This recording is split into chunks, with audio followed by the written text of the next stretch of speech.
अपनी आंखों को बंद करके अपने हाथों को उठाकर अपने आप से अंगीकार करो कि मैं जो कोई भी वचन सुना करूंगा उसको इग्नोर नहीं करूंगा, ताकि समय आने पर, इमरजेंसी आने पर परमेश्वर भी मुझे इग्नोर ना करे। मांगो अपने हाथों को उठा के।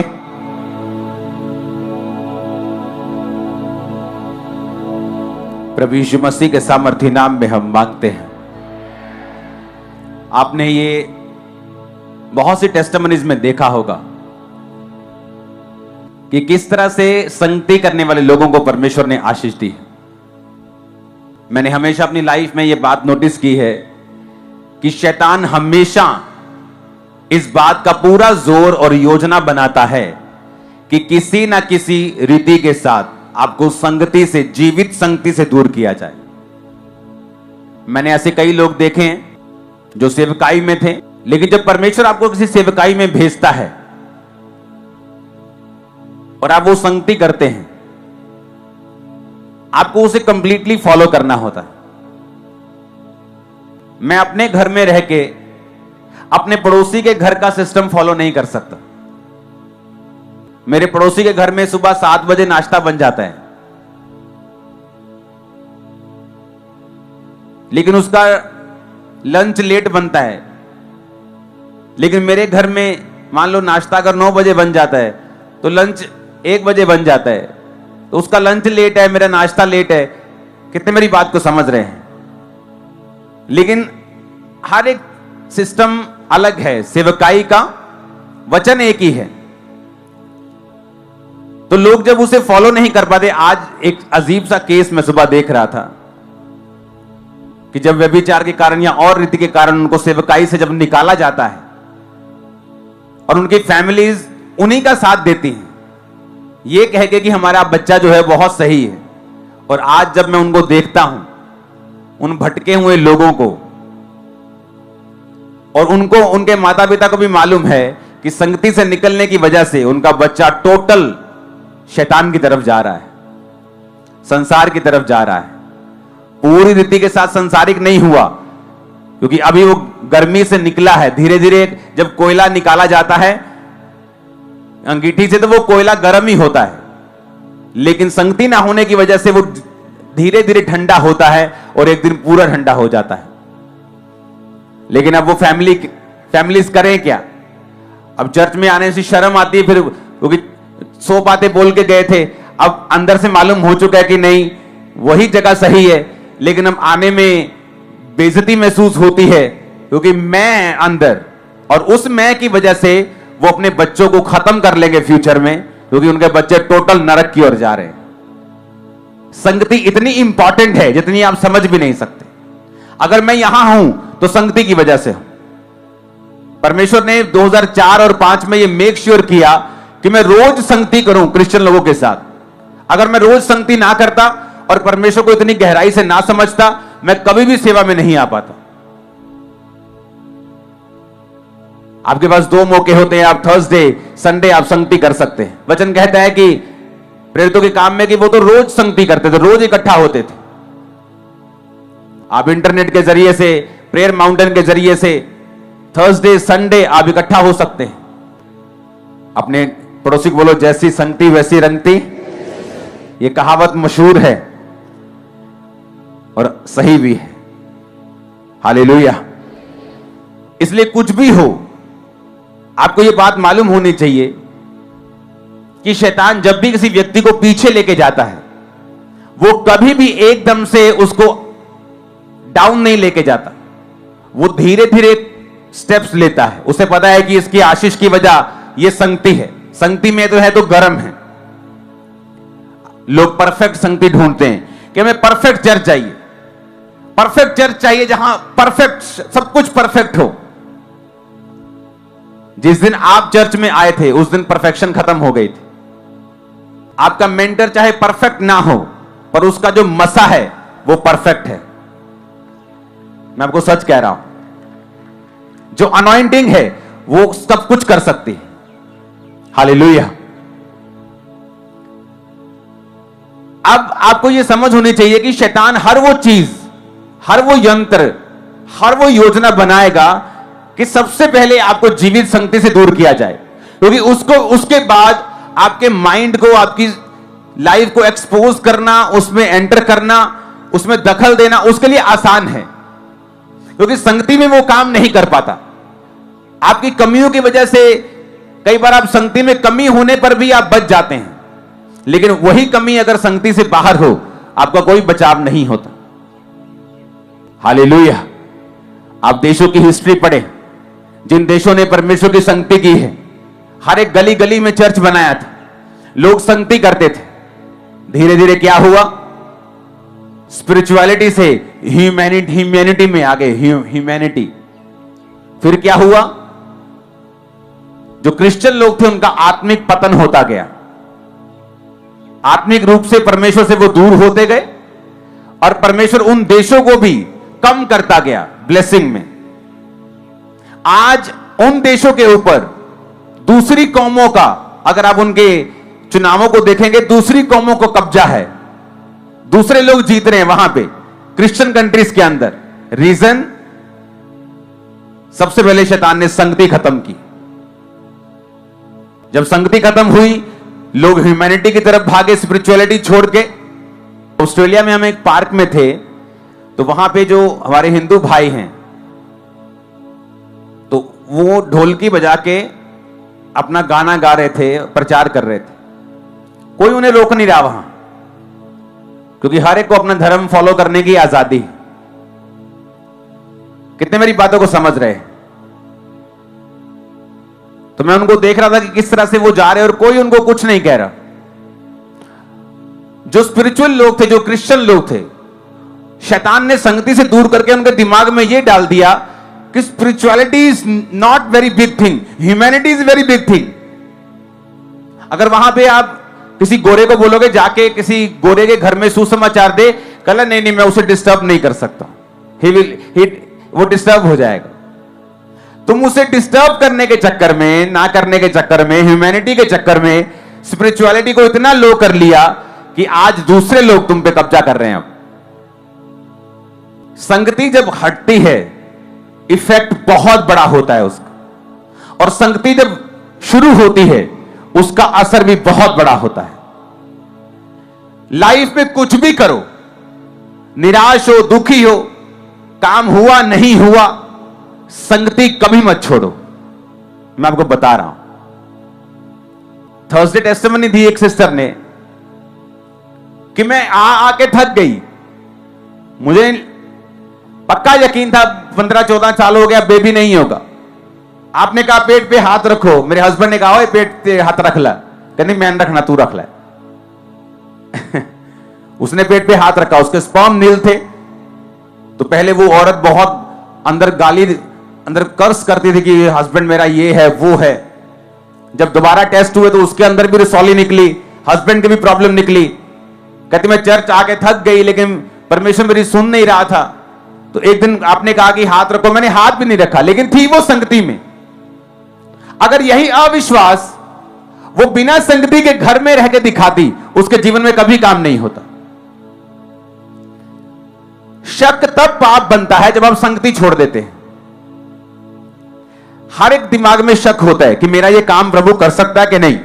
मेरे दिमाग में भी ये होता था, मुझे मालूम था मेरा काम बहुत बड़ा है, और मुझे ऐसा 99.99% ऐसा अंदर से विश्वास था कि मेरा काम नहीं होगा। होगा नहीं होगा। पर एक बात थी मेरी लाइफ में, रोज संगति, रोज प्रेयर, रोज बाइबल, रोज फास्टिंग मैंने छोड़ी नहीं। तो परमेश्वर ने मेरे विश्वास को मेरे अंदर के शक से नहीं समझा, मेरे विश्वास को उसने कर्मों से समझा है। परमेश्वर ने मेरे कर्म देखे कि अविश्वास कर्मों से नजर आता है, इसलिए कहते हैं कि विश्वास कर्मों से होता है। दुष्ट आत्मा भी विश्वास करता है कि यीशु प्रभु और थर थर आता है, तो क्या वो विश्वासी बन गया? लिखा तो अपना विश्वास बिना कर्मों के दिखा, मैं अपना विश्वास अपने कर्मों से तुम्हें दिखाऊंगा। तो कर्मों से विश्वास दिखाया जा सकता है। तो दिमाग में क्या है कोई प्रॉब्लम नहीं, कर्म क्या है कि तुम चर्च में हो, कर्म क्या है तुमने संगति नहीं छोड़ी, कर्म क्या है तुम शैतान के सामने झुके नहीं। और उस औरत ने हाथ नहीं रखा, उसके हस्बैंड ने हाथ रखा। अगले महीने वो प्रेग्नेंट थी। और जीसस, टेस्टिमनी देखना थर्सडे, तुम्हारे रूह कंडे खड़े हो जाएंगे, तुम्हारे गूज़बम्प आ जाएंगे। मैं आपको बता रहा हूं, तुम शॉक्ड हो जाओगे। स्पर्म हस्बैंड के नील, 0, कम नहीं 0। रसौली वाइफ के 14 साल, 1 घंटे की प्रेगनेंसी नहीं, लेकिन संगति नहीं छोड़ी। शैतान ये कोशिश करता है कि अगर आपकी हीलिंग रोकनी पड़े उसे, अगर उसे मालूम हो जाएगी अगर आपकी हीलिंग रुकती है तो आप संगति छोड़ सकते हैं, वो मेक श्योर करेगा कि आपकी हीलिंग ना हो। अगर शैतान को मालूम हो जाए कि ये बंदा डरपोक है, अगर इसकी फैमिली इसके खिलाफ खड़ी हो जाएगी तो ये घुटने टेक देगा और संगति छोड़ देगा।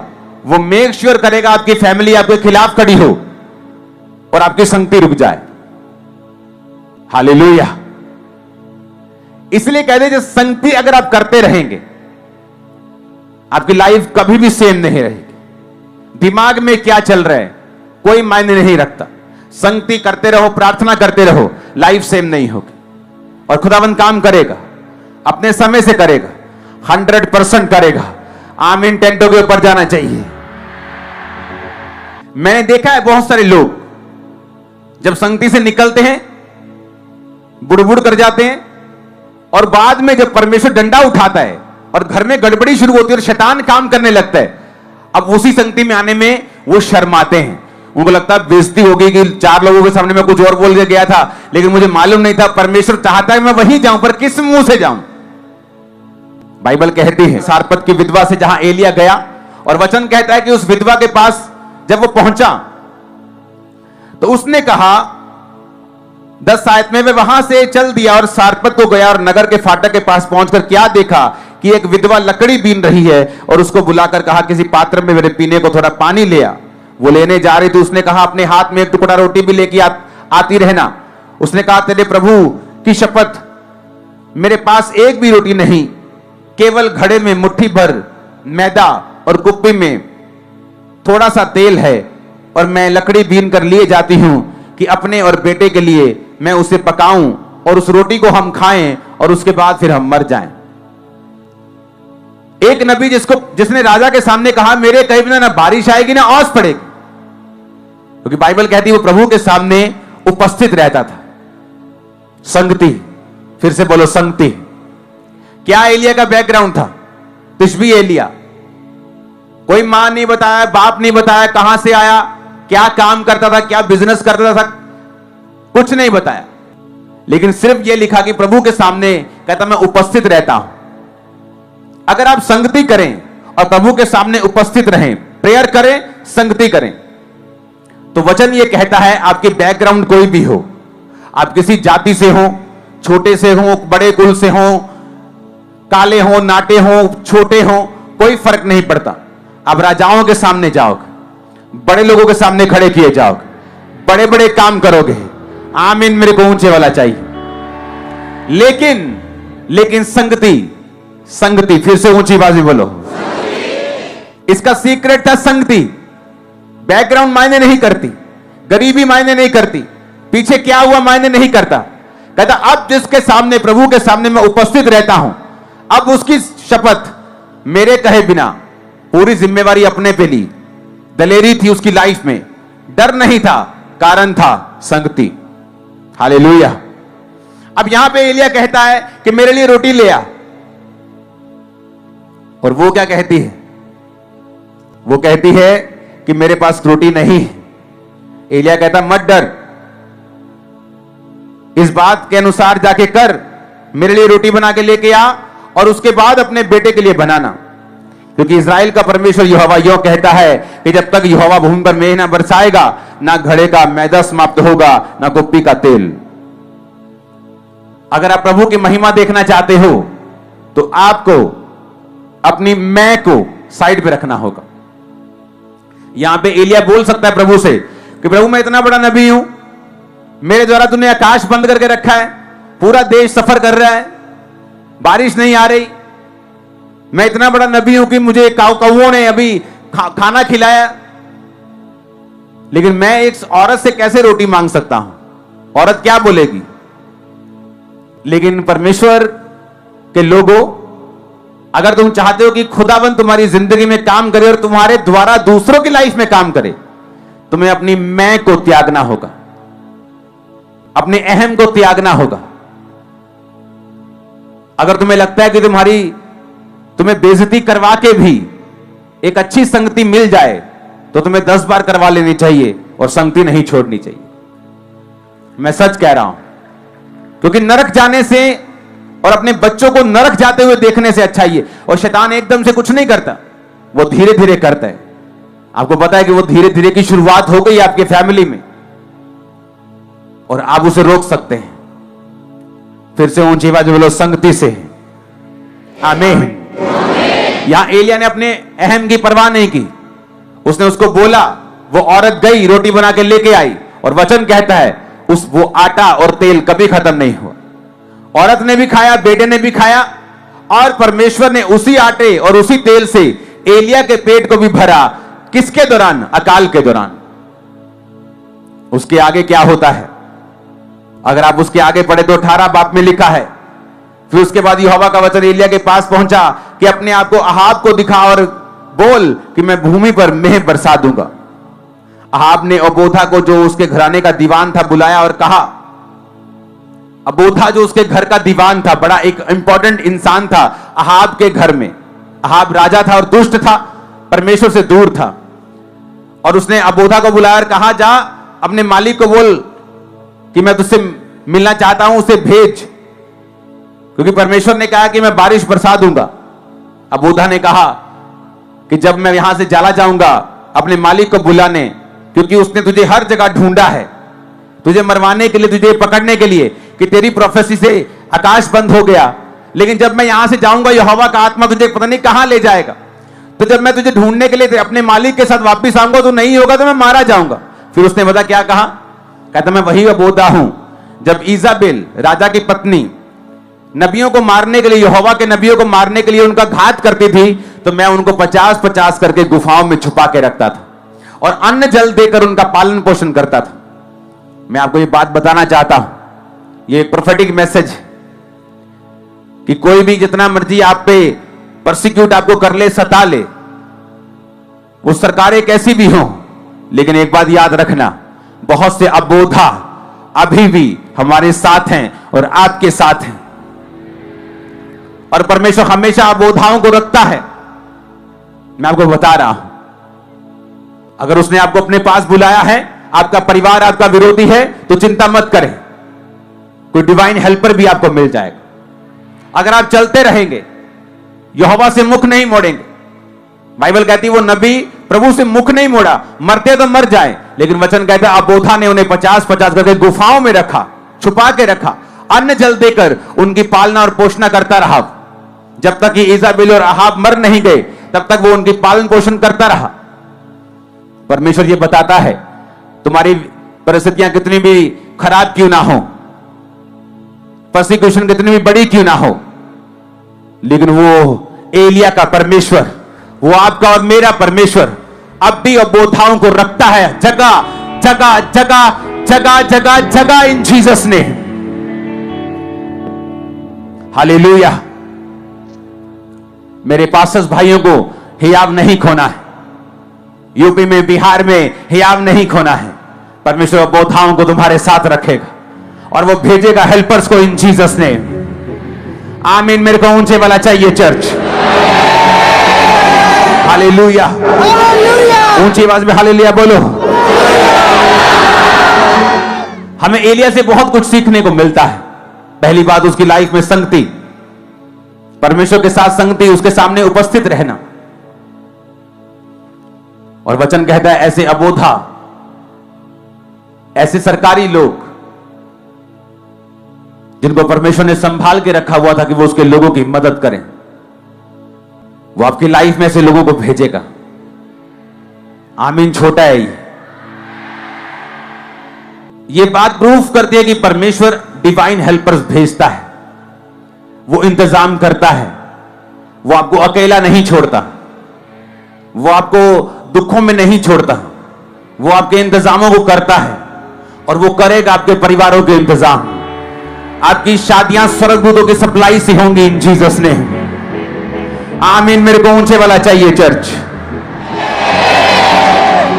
Hallelujah, hallelujah. वचन कहता है, फिर जब अबोधा की बात सुन के एलिया ने कहा कि ठीक है, तू एक अच्छा आदमी है, लेकिन मैं यहोवा की सौगंध खाता हूं कि तू चला जा, राजा को बोल दे मैं यहां से नहीं जाऊंगा। और राजा आया और एलिया ने कहा, जा अपने सारे अशेरा के और बाल के 400 और 450 850 नबियों को इकट्ठा कर ले और मेरे पास इस पर्वत पर इकट्ठा कर ले। और बाइबल कहती सब नबी इकट्ठा हुए। एलिया ने चैलेंज किया कि जो आग उतार कर उत्तर देगा वही परमेश्वर होगा। तुम भी अपनी वेदी बनाओ, मैं भी अपनी वेदी बनाता हूं, तुम भी उस पे भेंट रखो, मैं भी भेंट रखता हूं, जो आग उतार के उत्तर देगा वो सच्चा परमेश्वर होगा। सब बोले ठीक है। बाल और अशेरा के नबी लगे रहे, कुछ नहीं हुआ। एलिया उनका मजाक उड़ाता रहा। उसके बाद एलिया की बारी आई तो वचन कहता है, एलिया ने याकूब के पुत्रों की गिनती के अनुसार, पहला राजा 18 उसकी 31 आयत, जिस पर यहोवा का वचन आया था कि तेरा नाम इज़राइल होगा, 12 पत्थर छांटे। उन पत्थरों से यहोवा की एक वेदी बनाई और उसके चारों ओर गड्ढा खोदा कि 200 बीज समा सके। ऊंची आवाज में हालेलुया बोलो। 30 आयत में बढ़ेंगे। एलिया ने सब लोगों से कहा, मेरे निकट आओ, और सब लोग उसके निकट आए और तब उसने यहोवा की वेदी जो गिराई गई थी मुरम्मत की। वेदी का मतलब है प्रार्थना का जीवन, संगति का जीवन। इजरायली लोग दुखी इसलिए थे क्योंकि वेदी जो थी वो टूटी हुई थी। आज जब लोग सताव आता है, परमेश्वर से अपना नाता हटा लेते हैं। अपने पिंड तो चर्च आना बंद कर देंगे कि पिंड वाले को स्कैन ना दे। और इसलिए वचन कहता है कि शैतान ने उनके ऊपर कब्जा किया हुआ था। और वचन क्या कहता है कि जब एलिया को मालूम था कि मुझे परमेश्वर की आग उतरती हुई चाहिए तभी ये लोग विश्वास करेंगे, उसने टूटी हुई वेदी की मुरम्मत की। टूटी हुई वेदी की मुरम्मत करने का मतलब है अपनी जिंदगी को परमेश्वर के सामने सही करना और प्रार्थना का जीवन अपनाना। और वचन कहता है फिर उसने भेंट रखी, बछड़े को रखा, पानी दिया यानी बैप्टिज्म दिया, और उसके बाद उसने प्रार्थना की। 36 आयत में लिखा, फिर भेंट चढ़ाने के समय एलिया नबी समीप जाकर कहने लगा, हे अब्राहम, इसहाक, इज़राइल के परमेश्वर यहोवा, आज ये प्रकट कर कि इज़राइल में तू ही परमेश्वर है और मैं तेरा दास हूं और मैंने ये सब काम तुझसे वचन पाके किए हैं। बड़े समझने वाली ये बात है। एलिया कहता, हे परमेश्वर, आज ये प्रकट कर कि इज़राइल में तू परमेश्वर है और मैं तेरा दास हूं। मैं तेरा क्या हूं और मैंने ये काम तुझसे वचन पाके किए हैं।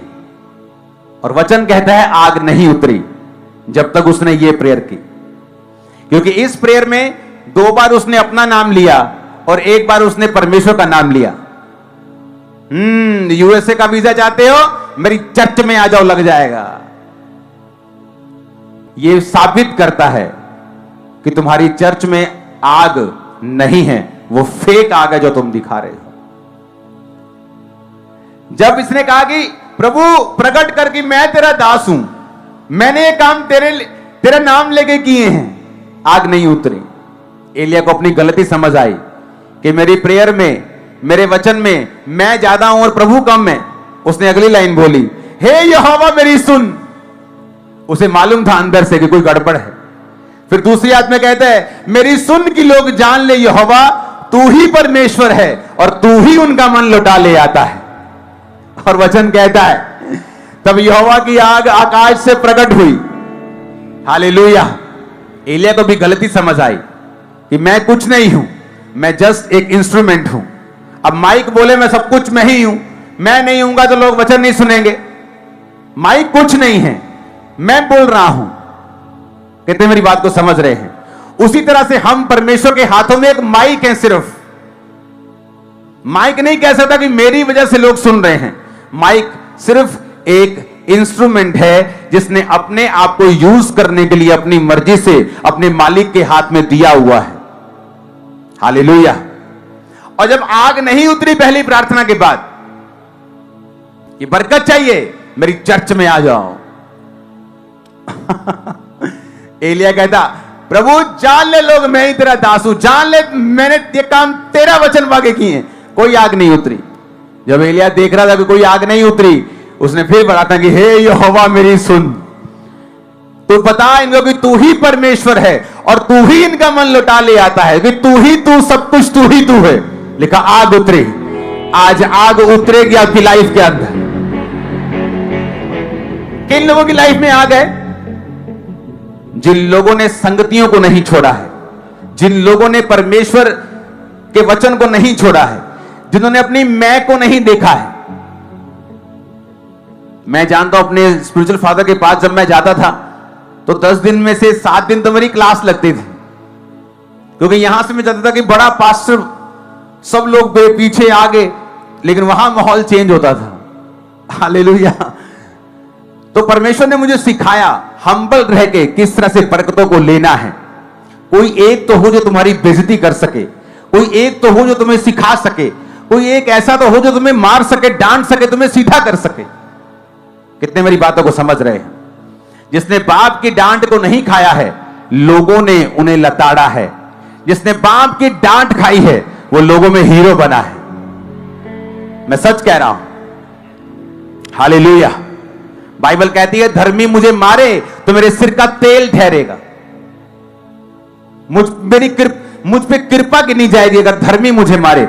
अगर धर्मी आपको करप्ट करेगा, आपकी जनरेशन वो सीधी कर देगा, फाइनेंस वो सीधे कर देगा, लाइफ वो सीधी कर देगा। अगर धर्मी मारेगा तो धर्मी का मारना संसारिक मारने से अलग है। धर्मी तुम्हें फ्यूचर दिखा रहा है, फ्यूचर दिखा के तुम्हें सेट करके मार रहा है। कितने मेरी बातों को समझ रहे हैं? एलिया को गलती समझ आई कि भाई साहब मैं करना बकरी की तरह बंद करूं मैं। इसलिए परमेश्वर ने कहा बकरियां मेरी बाहिनी हाथ खड़ी होंगी। क्या करती है बकरी? क्या करती है? ऊंची बोलो। नहीं ऊंची, ऐसे नहीं खिलार के बोलो, मैं ऐसे बोलो। तो वो पास्टर जो मैं करते वो क्या है फिर? बकरियां हैं। क्या है? जो मैं करते हैं। बरकत चाहिए, मैं आशीष चाहिए, मैं मेरी चर्च, बरकत चाहिए, आज जाओ। बकरियां हैं वो। यहां पे गिफ्ट काम कर रहा है, लेकिन वो सारा कुछ खुदा कर रहा है। वो जब तक चाहेगा तब तक होगा। कितने मेरी बात को समझ रहे हैं? एलिया को ये गलती समझ आई, क्योंकि आग असली उतारनी थी। आजकल फेसबुक वाली प्रोफेसी वाली तो आग उतारनी नहीं थी, तो उसे कमी समझ आई कि भाई साहब मैं अपना नाम 2-3 बार ले लिया हूं। अब कहता प्रभु, सुनो 18 इस आयत को, 37 आयत को देखो स्क्रीन पे। कहता हे यहोवा, अब आ गया लाइन के ऊपर। कहता मेरी सुन, कि लोग जान ले हे यहोवा कि तू ही परमेश्वर है और तू ही उनका मन लौटा ले आता है। मेरी छोड़। अपने आप को सीन से खत्म कर दिया, अपने आप को सीन से हटा दिया। नाइजीरिया में आप जिस भी चौराहे, नगर, घर, मोहल्ले, शहर, गांव में खड़े होकर ऐसे घूमेंगे, ऐसे घूमो, ऐसे आंखें बंद करके, जिधर को मुंह निकले आंखें खोल लो, उधर को 5 मिनट निकल जाओ, आपको एक चर्च मिलेगी, आरसीसीजी चर्च। जिधर भी मुंह कर लोगे 5 मिनट पे चर्च मिलेगी। उस पास्टर को परमेश्वर ने कहा बेटे अपना नाम लिख धरती के ऊपर। उसने शांति मतलब आयता फिर वधिया वचन मिलू अब रहा कि मैं तेरे नानू होर बड़ा करन जा रहा। नाम लिखा उसने। अब परमेश्वर ने कहा मिटा दे। अब उसने मिटा दिया। परमेश्वर ने कहा अगर तूने मेरी महिमा ली, मैं तेरे नाम को इसी तरह धरती पर से मिटा दूंगा। सेवकाई जिन लोगों को लगता है कि जो चल रहा है आजकल फ्यूचर में आपको नहीं दिखेगा, मैं आपको बता रहा हूं फ्यूचर में वो लोग नहीं होंगे जो इस तरह से कर रहे हैं। परमेश्वर ने कहा नाम लिख, नाम लिखा। परमेश्वर ने कहा मिटा दे, उसने डस्टर से मिटा दिया। परमेश्वर ने कहा अगर तूने मेरी महिमा खुद ली तो मैं तेरे नाम को मिटा दूंगा। एलिया ने क्या किया? अपनी मैं को त्यागा, पहले औरत के सामने, फिर प्रभु के सामने, और वचन कहता है आग उतरी। जब आप मैं को त्याग देंगे आग उतरती है, सेल्फ को त्याग देंगे आग उतरती है। क्रूस को उठा लेंगे, आग उतरती है और वो आग वो आजाद करती है उन बंधनों से जो सालों से आपके परिवार को घेरे हुए हैं। उस डेथ स्पिरिट से वो आपको आजाद करती है, बीमारियों से आजाद करती है। आमीन ऊंचे वाला चाहिए चर्च। Hallelujah, hallelujah. और वचन कहता है जब आग उतरी तो लोगों ने बाल के और अशेरा के सब नबियों को पकड़ के मार डाला। जब पकड़ के मार डाला तो उसने अहाब से कहा चला जा, बारिश आएगी बहुत। और वचन कहता है कि परमेश्वर के वचन के अनुसार एलिया घुटनों के बीच मुंह देके प्रार्थना करने लगा। अपने सेवक को बोला जा और देख कोई बदलाव है उधर, कुछ बादल वगैरह आ रहे क्या। गया वो, कहता नहीं जी, कहता 7 बार जा। क्यों भेजा 7 बार? हफ्ते में कितने दिन होते हैं? कहता 7 बार परमेश्वर के सामने जा हफ्ते में। सोमवार, मंगलवार, बुधवार, वीरवार, शुक्रवार, शनिवार, एतवार, फिर सोमवार, एक भी छुट्टी नहीं। मैं सेवकाई से छुट्टी कर लेता हूं 2 दिन के लिए, लेकिन प्रेयर से मैंने कभी छुट्टी नहीं की। मैं बाहर हूं, अंदर हूं, घूमने गया हूं, प्रेयर करने गया हूं, क्रूसेड करने गया हूं, जो भी करने गया हूं, सेवकाई से 1 दिन छुट्टी ले सकता हूं, लेकिन प्रेयर से मेरी 1 दिन भी छुट्टी नहीं है।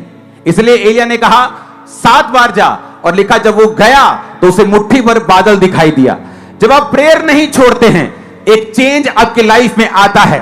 और वचन कहता है वो मुट्ठी भर बादल जल्दी बादलों में, बड़ी गहराई में, गहरे बादलों में बदल गया।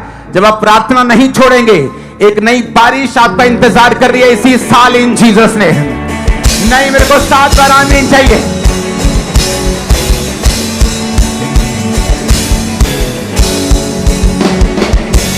Hallelujah, hallelujah. कहता 7 बार जा। वचन पढ़ेंगे। अहाब जब खाने पीने चला गया 42 आयत में, एलिया करमेल की चोटी पर चढ़ गया, भूमि पर गिरकर अपना मुंह घुटनों के बीच किया, अपने सेवक से कहा चढ़कर समुद्र की ओर दृष्टि करके देख। तब उसने चढ़कर देखा और लौटकर कहा कुछ नहीं दिखता। एलिया ने कहा 7 बार जा। 7वीं बार जब उसने कहा कि देख समुद्र में मनुष्य के हाथ सदा छोटा सा बादल उठ रहा है, एलिया ने कहा अहाब के पास जाकर कह दे कि रथ जुतवाकर नीचे जा, ऐसा ना हो कि वर्षा के कारण तू रुक जाए। थोड़ी देर में आकाश वायु से उड़ाई हुई घटाओं और आंधी से काला हो गया और भारी वर्षा होने लगी और अहाब सवार होकर यिज्रेल को चला। 7 बार जब वो गया, क्यों कहा एलिया ने 5 बार क्यों नहीं कहा? एलिया ने इंतजार करने को क्यों नहीं कहा कि इंतजार कर, 1 घंटा मुझे प्रार्थना करने दे? कहता 7 बार जा। इस एलिया की स्टडी को जब हम बाइबल कॉलेज में करवाते हैं, इसका एक मकसद होता है। जिन जिन लोगों ने खुदा से बात की है और जिन जिन लोगों ने खुदा से बात रिसीव की है और पॉजिटिव बात रिसीव की है और असाइनमेंट रिसीव की है, हम उनके जीवनी को बाइबल कॉलेज में बड़े डिटेल से पढ़ते हैं। और बाइबल क्या कहती है कि यहां पर उसने कहा 7 बार जा, जिसका मतलब है कि तुम्हें 7 बार, रोज सोमवार, मंगलवार। लेकिन जब वो 7वीं बार गया, जब उसने छोड़ा नहीं जाना, खटखटाना छोड़ा नहीं, काम छोड़ा नहीं तो वो सेवक डिस्करेज हो सकता था कि यार क्या धूप इतनी है, क्या 7 बार जाओ ऊपर, फिर 7 बार, ये क्या यार, क्या असाइनमेंट दी है मुझे, क्या थकाने वाला काम दिया फालतू का। लेकिन वचन कहता है जब वो 7वीं बार गया तो मुट्ठी भर बादल वहां पे था और थोड़ी देर में वो बादल घटाओं में बदल गया। आप प्रेयर करेंगे, आपको चिन्ह दिखाई देगा और वो चिन्ह जल्दी एक बड़ी गवाही में बदल जाएगा। मैं आपको बता रहा हूं, मेरी लाइफ में ऐसा हुआ, मैंने देखा है, चिन्हों को आता हुआ देखा है और उसके बाद अपनी लाइफ को चेंज होते हुए देखा है। और उस चिन्ह को, छोटे से बादल को एक बड़े घटाओं में बदलते हुए भी मैंने देखा है। हालेलुया, ऊंची आवाज में हालेलुया बोलो। फिर से बोले पड़ोसी को संगति कर, प्रार्थना कर, तेरी लाइफ सेम नहीं रहेगी। अपना क्रूस उठा, अपनी इज्जत की परवाह मत कर, अपनी इच्छा की परवाह मत कर, संगति कर, तेरी जिंदगी सेम नहीं रहेगी। आमीन बोलो ऊंची आवाज में जरा। हालेलुया, ऊंची आवाज में हालेलुया बोलो। फिर से ऊंची आवाज में हालेलुया बोलो। आप इन बातों को समझ रहे कि नहीं? लाइफ सेम नहीं होगी। अगर हम ध्यान से वचनों को पढ़ लें और सीख लें, जिंदगी सेम नहीं होगी। आमीन। अपने हाथों को उठाओ। आपको एक वायदा करना है, तौबा करके रोज प्रेयर, उसकी संगति में जाने का, और कलीसियाई की जो संगति है कलीसियाओं की, उसे ना छोड़ने का। जो कलीसियाई संगति है, जो चर्च की संगति है, वो आपको सुरक्षित रखती है। और शैतान कोशिश करता है कि सबसे पहले ये ब्रेक हो, क्योंकि उसे मालूम है उसका अटैक वहीं से शुरू होगा। अपने हाथों को उठा लो, थैंक यू जीसस बोलते हुए।